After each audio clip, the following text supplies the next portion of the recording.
Sundays. I am here with a dear person in my life, Robin Bethel. My dad, Tom, is not available this morning. He's actually out in ceremony. And he said, you should invite in someone that you think our community would enjoy. And Robin came to mind in a moment of synchronicity that I'll share with you in just a minute. Welcome, Robin. Hi, thank you. Hello, Kimberly. And hello, everyone here. Yeah. So nice to be here. Thank you. Thank you. And to each of you, our Shamanic Sundays community out there, thanks for joining us. And one of the ways that we always start this is with a moment of prayer, because one of the teachings that I've been given in my life from my dad, from nature, from indigenous elders who've helped carry that wisdom forward is the principle of sacred reciprocity. So I'm just going to start this off with a little, not little, but a prayer of gratitude. So thank you again, Robin. Thank you to you, our community out there, for joining us. Thank you all for showing up. Oftentimes that's just the hardest step, is just to show up. So thank you for stepping up. Thank you to all of our ancestor spirits and the indigenous elders who have mentored and guided me and my family members and shared their teachings. Thank you for the animal spirits, the swimming, drifting, floating ones, the slithering ones, and many-leggeds, and four-leggeds, and three-leggeds, and two-leggeds, and flying ones that I actually just heard right above me right now. Thank you to our ancestor spirits. Thank you to the spirits of the place where I am, where each of you is today or tonight, whenever you're looking at this or listening to this. And thank you for the breath of life and for everything that went right to help each of us to be here today. And thank you, whatever force you believe in the world, spirit, God, goddess, thank you for all the gifts of today and this moment. And my blessings and love and appreciation to all of you, and also sending prayers out to the folks in ceremony with my dad right now. So thank you. So I'm just going to tell you all a little bit more about Robin. Whoops, did my camera just froze there for a second. Robin is a writer, book coach, mother, and lover of life as sacred poem. In addition to ghostwriting, co-writing, and other work with clients, she is working on a number of personal creative projects, while ever opening into poetry, astrology, dark and light, and the intricate beauty of life's unfolding. And on that note, interestingly, we hadn't talked in quite a while, and she had just reached out to me a few days ago about connecting more. And so the synchronicity in that was just very cool. And I definitely operate in life looking for signs that guide me. And so this seems like a good one to listen to. And Robin and I met years back when she was consulting with me. I was considering writing a book, and I've still been working on it all these years later, but it's not moved that much farther forward. But thinking of you as a writer and poet and just this being of light and someone that works with words, I thought, what a cool thing to be able to share with Shamanic Sundays folks around your work as a kind of bringing light into the world through words. And I actually just looked up what would Google tell us about shamanism or ChatGPT, and so the definition they gave us is shamanism is an ancient spiritual practice found in indigenous cultures worldwide. It involves a practitioner, a shaman, who acts as an intermediary between the human world and the spiritual realm. Shamanism often includes the use of altered states of consciousness, rituals, and symbols to communicate with spirits, heal individuals, and maintain balance in the community. And I thought, that last sentence, like words, poetry, music, song, all of that also can create altered states of consciousness and be used in rituals. They're symbols to communicate with spirits, heal, bring healing to people, relationships, situations, and maintain balance in the community. So in case any of you are wondering what the heck does a ghostwriter have to do with shamanism, actually a lot. So Yeah, I love that. Yeah, I thought that was kind of cool. So, Robin, can you tell us a little bit about your like earliest memories of feeling connected to something bigger in the world than that which was just right Mm. before you? Mm. What was the end of the sentence you said? That was Yeah, bigger than that that was in bigger front of than me? that which was just before you, like the Oh, first before me. moment you remember thinking, I think there's more than just that, you know, wall or Yeah. kitchen or whatever it was. You know? I feel like growing up, I was raised Catholic, and I kind of like latched onto you know, a, at least an intellectual, you know, embrace or openness to that for a number of years, in my childhood. And then as I got older, I kind of didn't feel that like deep belief around it, at some point, and I kind of had a period of a spirituality that was maybe more a little like love and light yoga esque, kind of. Mhm. But I don't think that I had a sense of of like true deep in my body and soul and everything sense of something pulsing through the invisible world per se until when I was 26 and I had kind of a dissolution experience where I kind of feel I had an easy sense of grace before that in terms of a lot of things, and everything kind of shifted and fell apart in that, like those the old anchors.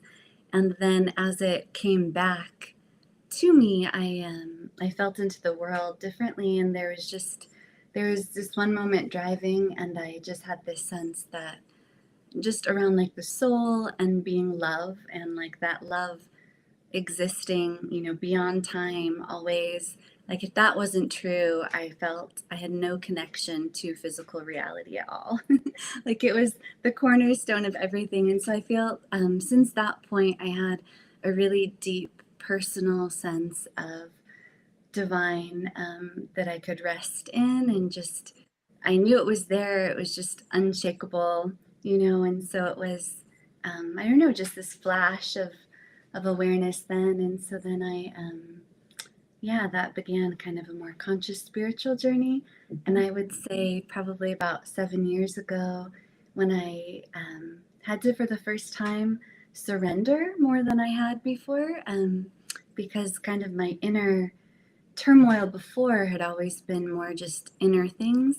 And I was kind of finally confronted with an external thing that I didn't want, and that I knew this is part of the perfection of everything. And when I surrendered into that, I feel like it kind of shifted that spiritual journey where I did have that like direct sense of knowing certain things, but it brought it into this more intuitive journey where I feel like that invisible world became much louder.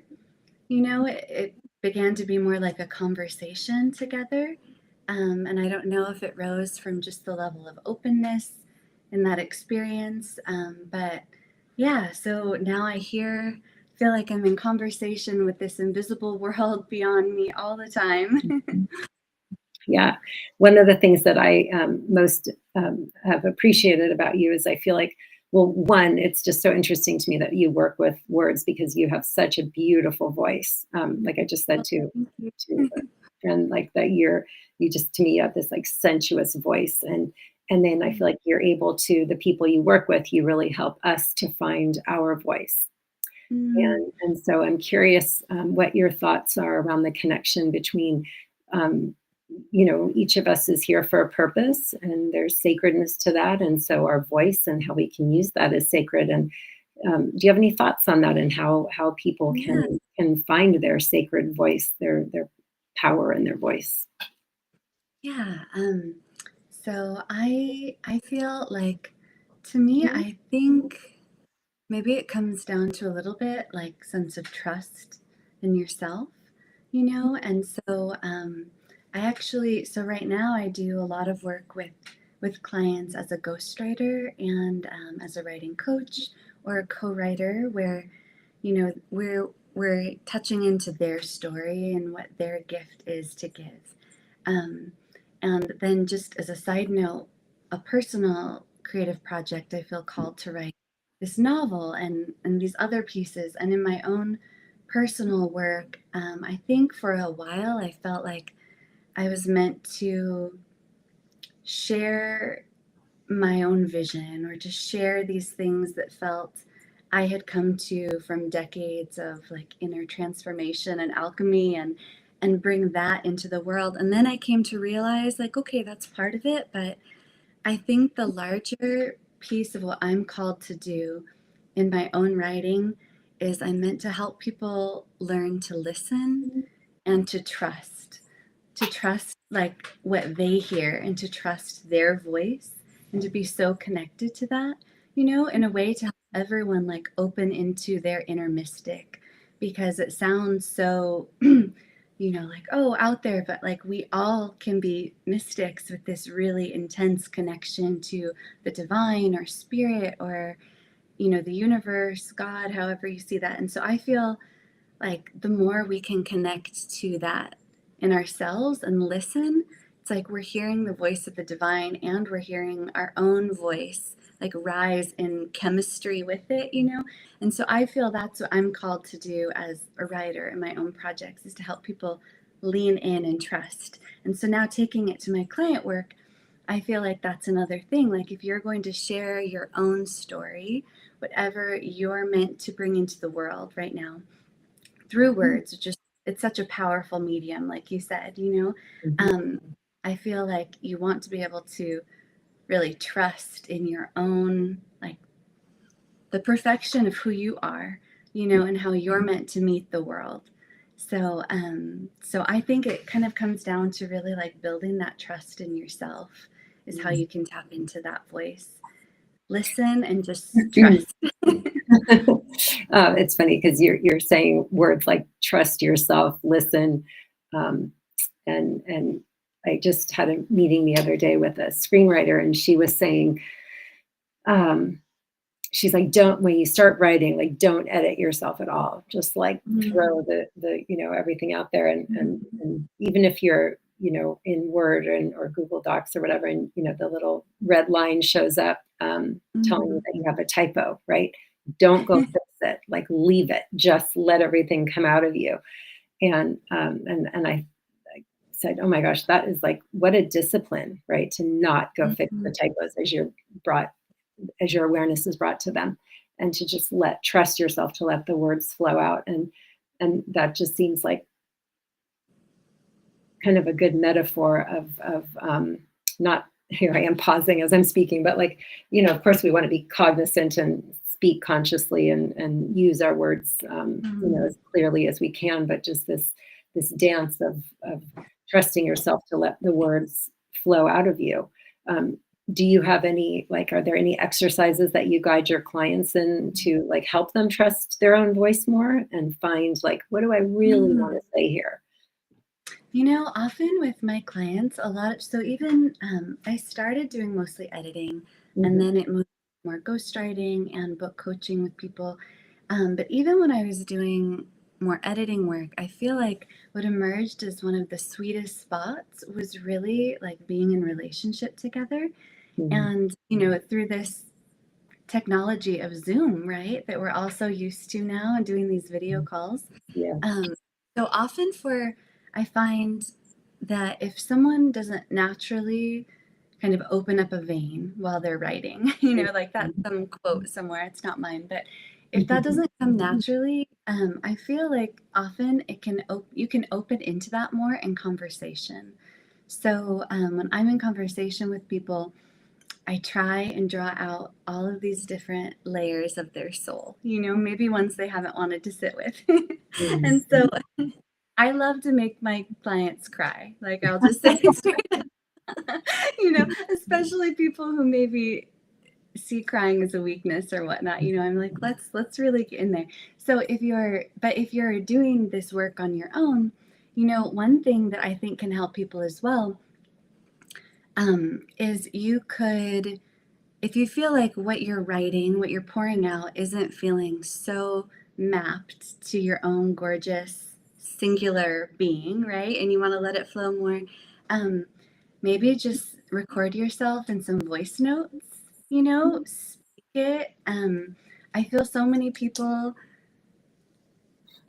well, I think some people might be a little more voluminous in what they talk about if they're speaking it, but also with this sense that like you want to monologue.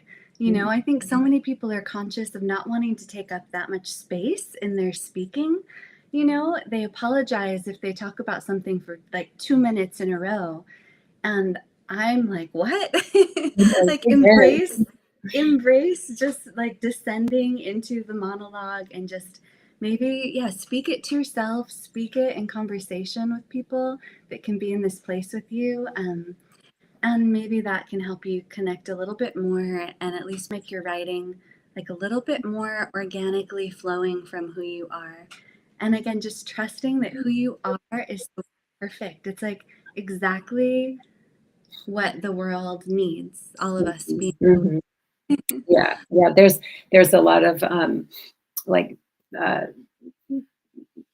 trying to remember who, I think it was actually maybe Robin Bethel who said first that that like a mushroom never questions itself as a mushroom, or a daisy is never like trying to be a marigold. I'm a daisy, Yes, and I love that.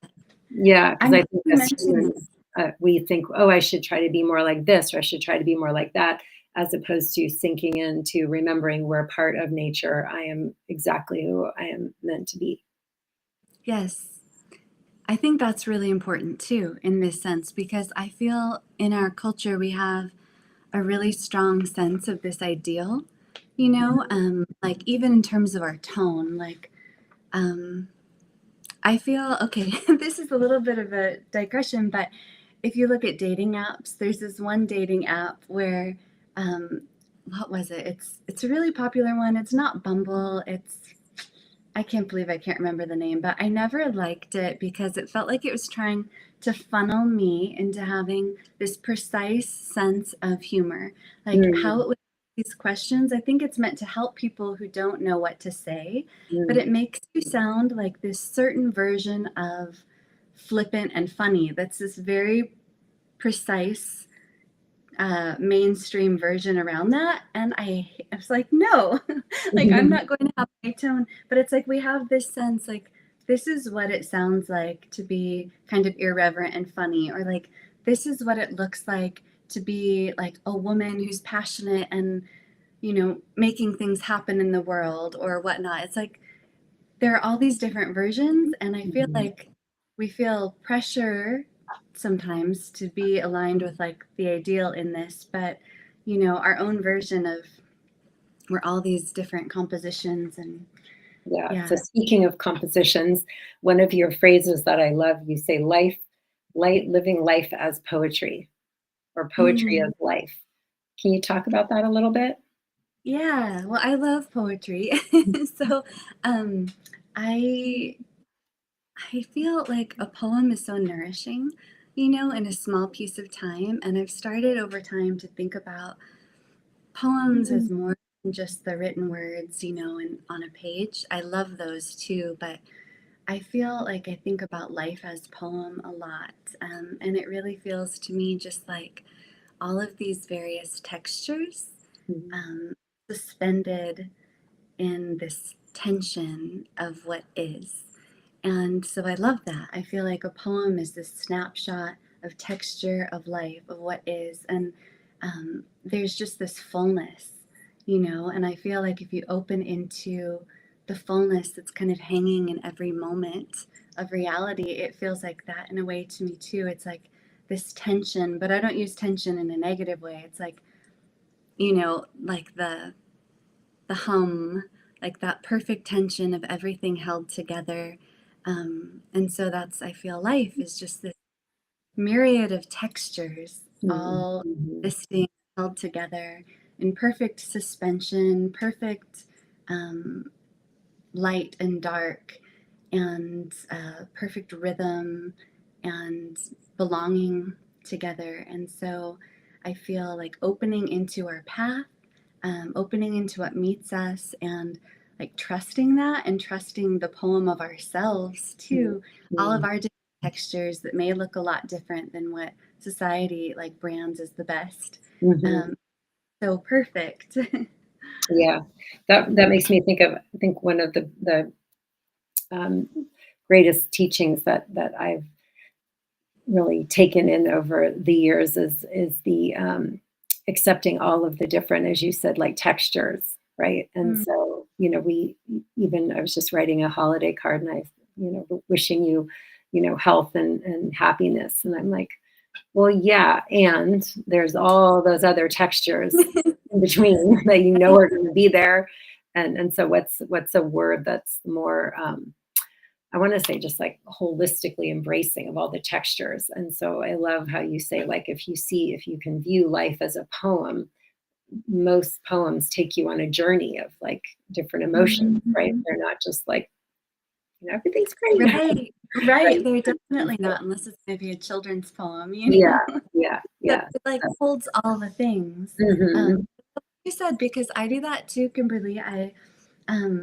I feel when I'm wishing something for someone, I would never wish on someone just like ease and happiness. It feels like such a disservice, like I have opened into like so much beauty through opening into so much sorrow, and like it all belongs. And so I don't know, what I do sometimes is I'll like wish someone so much goodness and they can take it however they want. But I know, to me, I mean like goodness and beauty rises from like Mm-hmm. what mess and like light and dark finds Yeah, you and yeah. get to. So, but I've had that same thought too. Mhm.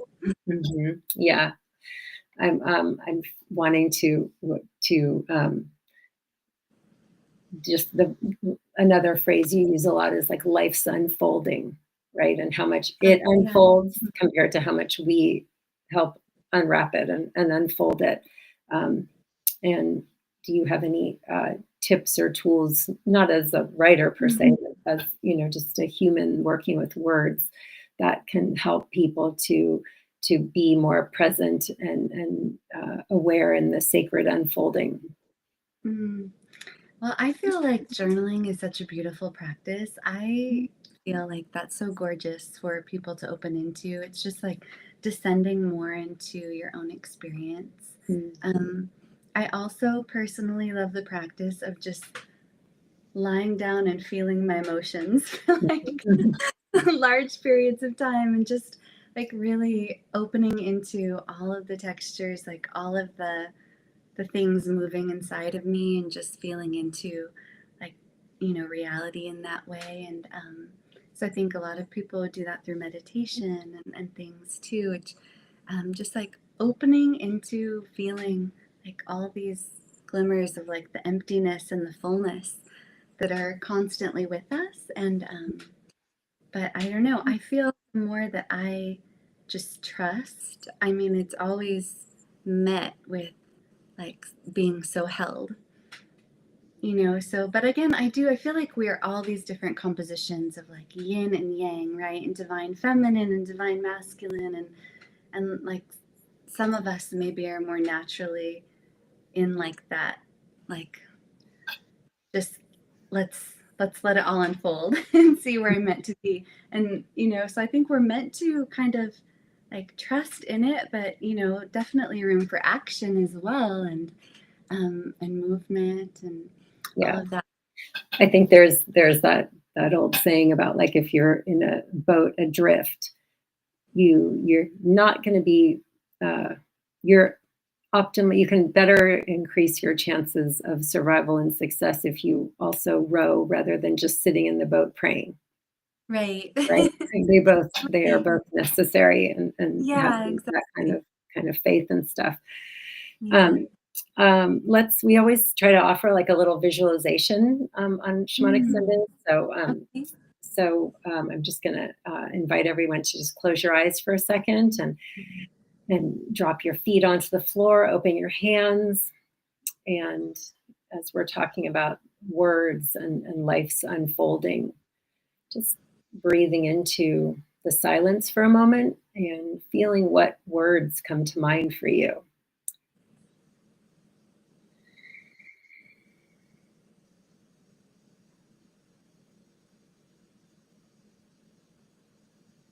And then what might happen if you just let that word unfold. Like literally imagine that word as a bud on a tree.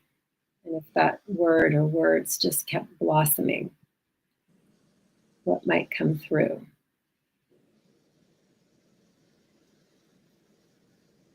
Remembering your breath in this moment.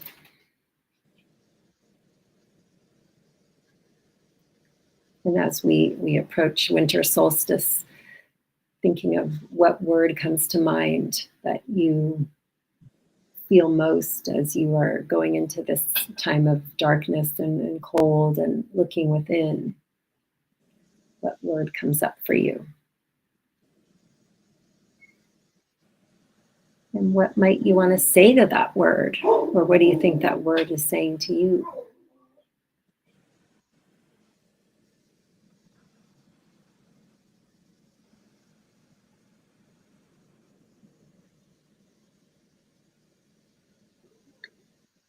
And because we are gifted with so many senses, we invite you to open up all of your senses right now. What are your ears hearing?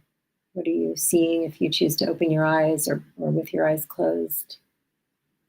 If you open your mouth, maybe even stick out your tongue, what might you taste right now? And your skin is your biggest organ. So what are you hearing and listening and feeling through that organ? That feeling.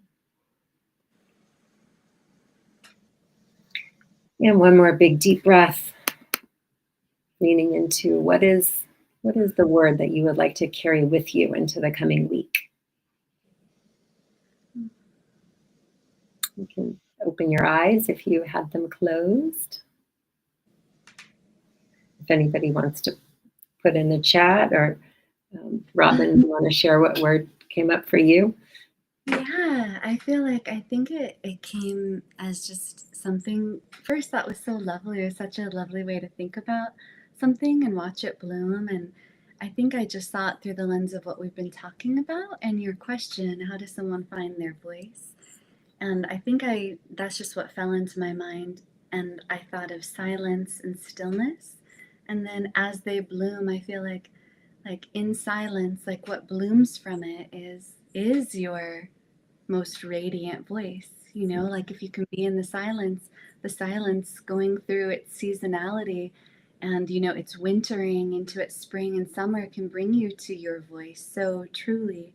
And I feel like stillness can do that too. Like you have this stillness, like if you pause, if you allow that space, like then the stillness blooms into its seeming opposite too, like a dance, but it's like a dance that's rising from like who you were meant to be in the world so much. So I thought that was really lovely. Thank you. I love that. So the word that kept coming up for me, this is this is so funny, lollipop. And it just made me think of just the sweetness of life and how it's Oh, there for us. I'm actually not a fan of lollipops in real life, even as a kid, I don't think. But just a symbol evocative. of sweetness, evocative. Yeah, definitely Yes. evocative.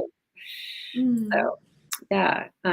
Is there anything else that you would like to share with our community this morning about your work? Do you have a poem you wanted to read, maybe? Oh, I have a poem, Kimberly. Okay, excellent. So, yes, so I guess lastly, I would just offer, I feel like writing is a beautiful practice for almost every human, along with stillness and silence. And so I encourage you to find your voice in that way, but also poetry. Life as poem and poem as poem is just amazing as well. And so I thought I'd read something. One thing we didn't talk about is just kind of in this trust and the belonging, right? Like being held in and different rhythms, right? And so one poet, that there's a poem that speaks to, I think, like one of the rhythms we're held in now in this moment of time is Rainier Maria Rilke. And this is a translation by Joanna Macy and Anita Barrows. We love Joanna, yep. Oh, good. Oh, yes. And I discovered Rilke through a podcast with Joanna Macy. Oh, okay. So, yeah, for anyone that likes Joanna Macy, there's an On Being podcast. Oh, yeah, I love that. With Yes, Kristen me Tippett. too. Yeah, she's Yes. so good. Yeah.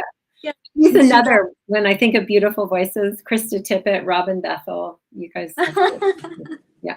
I was told once I was, or maybe I told myself, I was the Krista Tippett of Bumble, how I would draw people conversation. But okay, so this Rilke poem, oh, do I want to read? All right, I'm going to read this one, which I think speaks to the moment of time that we are all inhabiting together.